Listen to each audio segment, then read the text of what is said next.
Hey, what's up YouTube? It's dubkdadone. Deck profile time. I picked up Monarchs today. I really like the deck. I don't like the pure version, and I'll just start the profile with that, and I'll give you some explanations after I show you the list. So the heart and soul of the deck, 3 Aether. I feel that you have to run 3 Aether at the very least. 3 Erebus. I feel that this is a 3 of as well. Being able to recycle your Monarchs out of the grave, plus his removal effect that doesn't target. You need to have access to that. Majesty Fiend, he's more or less a searchable effect veiler. I don't know what else to say. Whereas spot removal and draw power. A little different than a lot of other people the way they run their decks. I run 2 Yugioh and 1 Eidos. And the reason why my build is different: Quantum Engine, 1 blue layer, 2 red layer. Again, I'll give you the explanations at the end. Onto the spells, the must 3 ofs, 3 Pantheism. This is your D-Draw, Destiny Draw, 3 Storm 4th, more spot removal. Your Crescent, Spellbook Crescent. Tenacity lets you search all your Monarch spells and traps. Your Floodgate, your Vanity's Emptiness, Domain of Field Spell, your Cost Down, and your Rush Recklessly when you attack. Return, Rhoda for your Monarchs. Searches blue layer, 3 emergency teleport. We like 37 cards, so triple upstart. We like 35 cards, so double chicken game. Terraforming to search chicken game, or we can always search domain in a pinch. Foolish Burial to throw Erebus to the grave if need be, or any other Monarch in a grave if Erebus is already in the grave, or to throw Yugioh to the grave to retrieve a banished Monarch spell or trap. 1 Escalation, really good to drop Erebus on your opponent during their turn. And then 2 Prime Monarch, 1's for tribute fodder, and the other's to recycle your engrave Monarch spells. So I'm going to start with the Quantum Engine and why I like this version of the deck. So you guys all know that when blue layer is sent to the grave, he will shuffle himself and 2 other quantum cards back to the deck. So generally he's mainly throwing himself back, and then that allows you to only have to run 1 copy of him, keeping your emergency teleports, you know, live every time you draw them. And that's huge. You know, so after you use him once, he goes back to the deck, and each time you draw these, he becomes live again. Plus, you don't want to run more than 1 of these guys, because he's a terrible draw. I don't know how else better to put it. The other thing, when he's special summoned, he adds a quantum card from your deck to your hand, which would be red layer, and this just happens to be a tribute monster, 5 stars.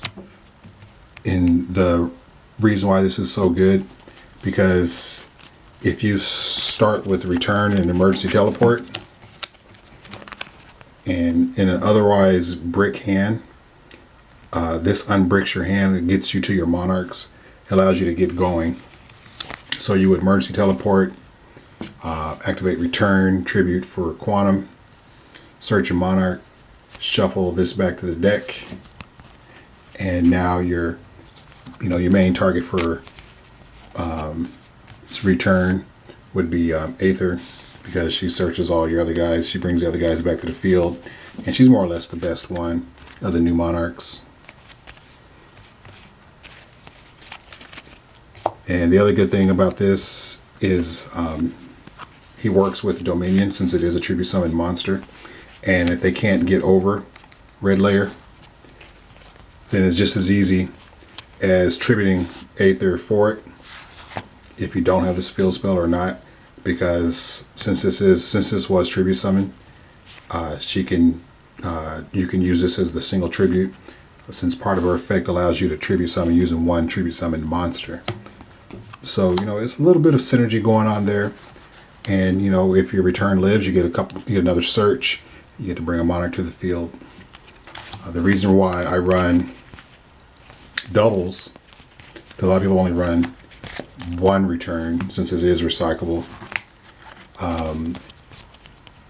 At times, if you want to draw, you can summon Aether, use her effect to bring out Kuraz, and Kuraz can pop himself and return to draw even more cards, deck thinning, and draw power, and again, spot removal.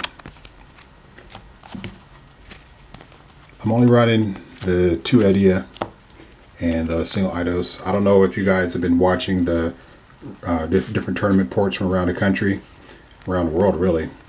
Almost every Monarch player has said that when Edia gets Veilered, they lose. And it's because it's an 800 body that doesn't do anything on the field. And once it gets Veilered, you're stuck. You almost lose that game. And with the Quantum engine, you know, you can avoid all of that. It more or less acts as the same thing, because you're going to generally have a Grave Prime Monarch.